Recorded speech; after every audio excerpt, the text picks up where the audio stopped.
Assalamualaikum warahmatullahi wabarakatuh. Hari ini kita akan membahas perluasan konsep limit. Kami dari kelompok 3 beranggotakan saya Nadi Farata Syadi dan rekan-rekan saya Salsabila Filia, Agustini, Debbie Juliani Sitinjak, dan Nuriani Borusiaan. Kami akan menjelaskan materi berdasarkan urutan tersebut. Pertama adalah saya akan menjelaskan limit. Kegunaan dari limit yakni menjelaskan suatu fungsi jika batas tertentu didekati. Dengan arti, konsep limit digunakan untuk menjelaskan sifat dari suatu fungsi saat ada argumen di mana dikatakan mendekati titik atau tak hingga atau mendekati di tak hingga. Penulisan dari limit yakni limit fungsi X untuk X mendekati A, atau limit fungsi X untuk X menuju A, yang memiliki arti mendekati nilai apakah fungsi X saat nilai X mendekati A, dan nilai limit hanya akan terdefinisi saat limit kiri sama dengan limit kanan. Selanjutnya adalah definisi dari limit. Berdasarkan pengertian limit secara intuisi, untuk mengatakan bahwa limit fungsi X di mana X menuju C sama dengan L memiliki artian bahwa bila mana X dekat tetapi berlainan dari C, maka fungsi X dekat ke L. Selanjutnya, konsep perluasan limit yang akan kita bahas adalah konsep limit sepihak, konsep limit tak hingga, dan konsep limit di tak hingga, beserta kami akan menyediakan contoh soal. Selanjutnya akan dijelaskan oleh tim saya. Kenalkan, saya Salsabila Filia. Di sini saya akan membahas materi tentang konsep limit sepihak.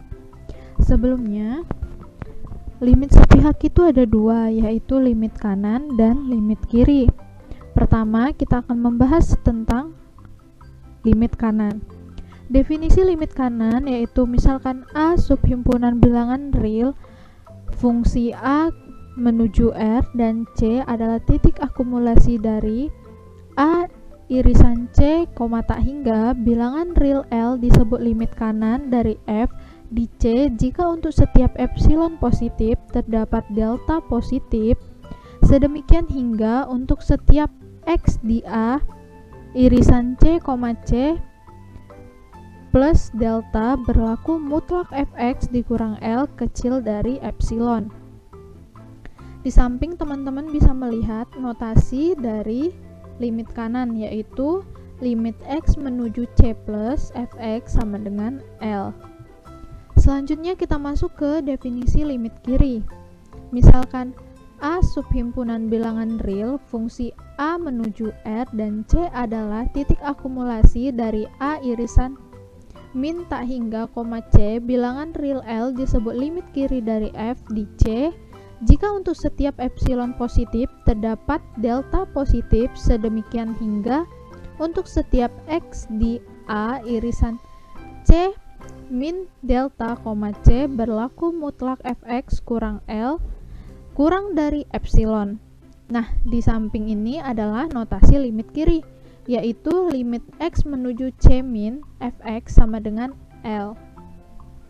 Selanjutnya kita masuk ke hubungan limit fungsi dengan limit sepihak melalui teorema, yaitu misalkan A subhimpunan bilangan real fungsi A menuju R dan C adalah titik akumulasi dari A irisan min tak hingga, C dan A irisan C, tak hingga, maka limit x menuju C fx sama dengan L jika dan hanya jika limit kiri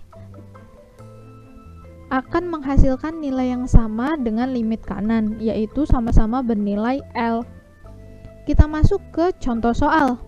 Misalkan fx sama dengan mutlak x per x, periksa apakah f mempunyai limit di 0. Penyelesaiannya, untuk x bersifat positif berlaku fx sama dengan x per x sama dengan 1, sehingga limit kanan fx bernilai 1.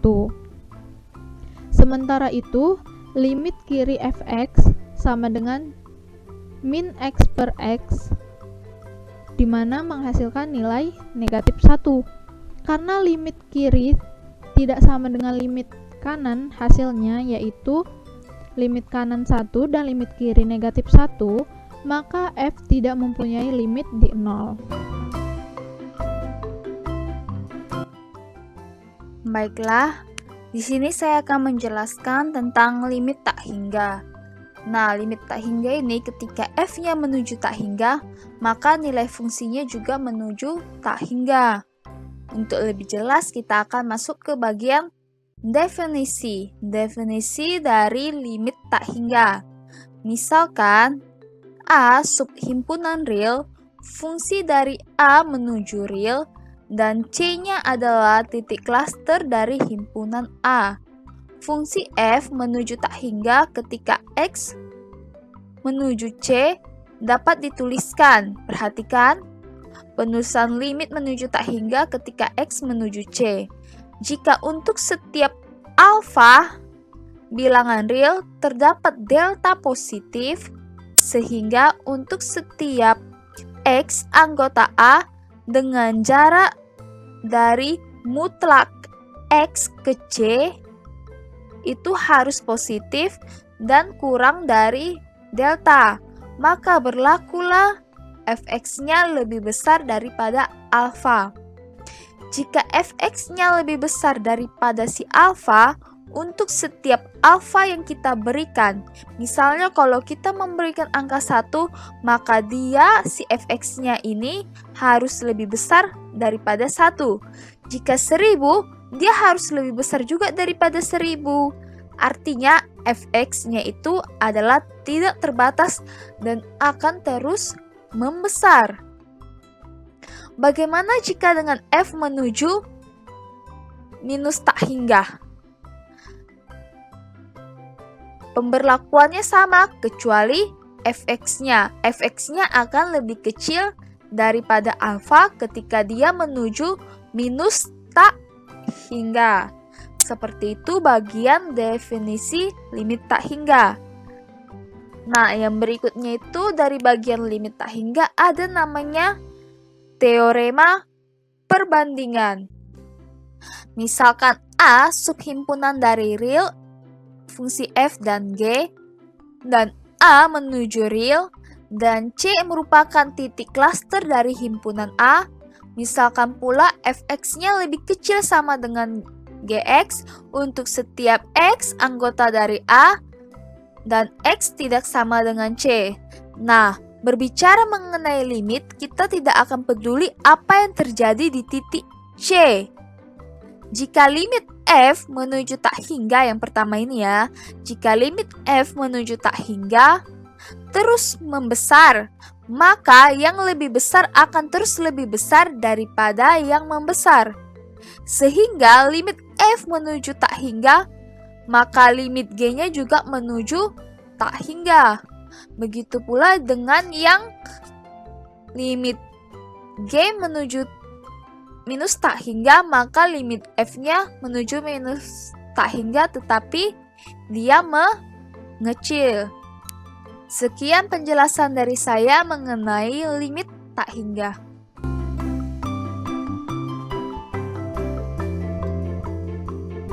Oke, nah kali ini kita akan membahas mengenai limit di tak hingga. Limit di tak hingga adalah limit x yang mendekati tak hingga dan menunjuk pada fx atau nilai suatu fungsi nanti yang mendekati nilai real pada bilangan garis bilangan tertentu. Nah, kalau pada limit di tak hingga pasti akan melibatkan suatu fungsi yang memiliki grafik asimtot horizontal atau asimtot yang searah dengan sumbu x. Oke, nah sekarang mari kita lihat mengenai konsep limit di tak hingga. Jika fungsi fx mendekati L, di mana ketika x-nya mendekati positif tak hingga, maka bentuk umumnya yaitu limit x mendekati tak hingga, di mana fungsi x sama dengan L. Nah, jika fungsi f(x) mendekati L, di mana ketika x mendekati minus tak hingga, maka bentuk umumnya limit x mendekati minus tak hingga, di mana f(x)-nya sama dengan sama dengan L. Nah, perbedaannya itu pada x yang mendekati positif atau mendekati minus dari tak hingga. Nah, sekarang kita masuk ke dalam contoh soal. Yang pertama ada limit sepihak, di mana soalnya limit x menuju 1 nilai mutlak x min 1 bagi x min 1. Karena kita mencari limit kiri terlebih dahulu, maka limit x menuju 1 dari kiri nilai mutlak x min 1 bagi x min 1. Kita perlu ingat kembali definisi dari nilai mutlak sendiri. Jika x bernilai positif, maka x-nya positif. Jika dikatakan x min, maka nilai x-nya negatif. Karena limit x menuju 1 dari kiri, maka x kurang dari 1. Nah, karena x kurang dari 1, maka x min 1 lebih kecil dari 0. Menurut definisi dari nilai mutlak tadi, jika x min 1 lebih kecil dari 0, maka nilai mutlak x min 1 kita ubah menjadi negatif x min 1. Maka limit ini bisa kita ubah menjadi limit x menuju 1 dari kiri negatif x min 1 bagi x min 1. Nah, x min 1-nya kita coret, maka limit x menuju 1 dari kiri itu hasilnya negatif 1. Sekarang kita mencari limit kanannya. Sama seperti definisi nilai mutlak, kita bisa lihat kembali, maka nilai mutlak x min 1 kita ubah menjadi x min 1. Sehingga limit x menuju 1 dari kanan itu menjadi x min 1 bagi x min 1. Kita coret x min 1-nya menjadi 1. Sehingga limit x menuju 1 dari kanan itu hasilnya 1. Karena limit x menuju 1 dari kiri itu tidak sama dengan limit x menuju 1 dari kanan, maka limit x menuju 1 itu tidak ada. Yang kedua, limit tak hingga. Di dalam limit tak hingga ini, soalnya diambil dari limit sepihak. X bisa menuju ke kanan atau x menuju ke kiri. Dan jawaban dari limit tak hingga ada 2 kemungkinan, positif tak hingga atau negatif tak hingga. Langsung saja masuk ke dalam soalnya. Limit x menuju 1 dari kanan 2x bagi x min 1. Karena limit x menuju 1, maka 2x menjadi 2 dibagi x min 1. X-nya kita substitusikan, maka hasilnya 0. 2 bagi 0, maka jawabannya tak hingga. Kita tidak tahu apakah dia positif atau negatif tak hingga. Balik lagi kita lihat x menuju 1 dari kanan atau 1 positif. Maka di angka 0 kita tulis 0 positif. Nah, karena 2-nya positif dibagi 0 positif, maka positif bagi positif hasilnya positif. Jadi positif tak hingga. Yang ketiga, limit di tak hingga. Nah, di dalam soal limit di tak hingga ini kita menggunakan limit x menuju tak hingga a bagi x pangkat n sama dengan 0, di mana selama a tidak sama dengan 0 dan n masih merupakan bilangan asli. Nah, kita akan nanti memanipulasi bentuk sehingga mendapatkan hasil ini. Langsung saja ke dalam soalnya. Limit x menuju tak hingga 2x pangkat 2 atau 2x kuadrat dibagi 3x kuadrat ditambah 1. Nah, untuk menjawab soal ini kita memfaktorkan fungsi ini dengan melihat pangkat tertinggi. Nah, pangkat tertingginya itu terletak di x kuadrat. Nah, sehingga limit x menuju tak hingga 2x kuadrat dibagi penyebutnya, keluarkan x kuadrat dari 3, berarti x kuadrat buka kurung 3 tambah 1 per x kuadrat. X kuadratnya kita coret-coret menjadi limit X menuju tak hingga 2 dibagi 3 tambah 1 per X kuadrat. Nah, perhatikan lagi bentuk 1 per X kuadrat. Limit X menuju tak hingga 1 per X kuadrat itu hasilnya 0. Jadi, limit X menuju tak hingga 2 dibagi 3 ditambah 0 sama dengan 2 per 3. Sekian dari kelompok kami. Jika ada kekurangan kami mohon maaf. Jangan lupa klik tombol subscribe, like, komen, dan share ya. Terima kasih.